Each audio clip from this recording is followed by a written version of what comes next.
కాబట్టి చెప్పాలి, నా యోగ్యత కాదు, ఆయన నమ్మకత్వాన్ని బట్టి, ఆయన విశ్వాస్యతను బట్టి ఎల్లప్పుడూ ప్రభు నాకు తోడై ఉంటాడు. ఆయన నన్ను విడువడు అని చెప్పు, మనస్ఫూర్తిగా చెప్పు. అది నీ గెలుపులో చెప్పు, నీ ఓటమిలో కూడా చెప్పు అదే మాట. ఆత్మీయ జీవితంలో నువ్వు మంచిగా ప్రయాణం చేస్తున్నప్పుడు చెప్పు అదే మాట. ఆత్మీయ జీవితంలో ఒకవేళ ఓటమి పాలైతే కూడా అదే మాట చెప్పు. ఎక్కడన్నా అడుగులు జారి పడిన స్థితిలో కూడా ఆ మాటే చెప్పు. శత్రువుకి మాత్రం అవకాశం ఇవ్వద్దు. ఈ విధంగా నీవు ప్రభువుని గుర్తించగలిగినట్లయితే రోజు పండగే. ఆ పాయింట్ నీకు అర్థం, నీకు స్తోత్రం. ఇది గ్రహించుకున్నోడు రోజు ప్రభువులో ఆనందిస్తాడండి.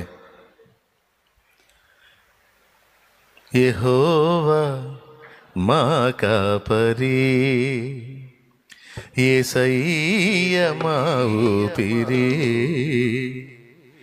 మాకు లేనిదే లేదు, లేమి కలుగదు, యెహోవా మా కాపరి.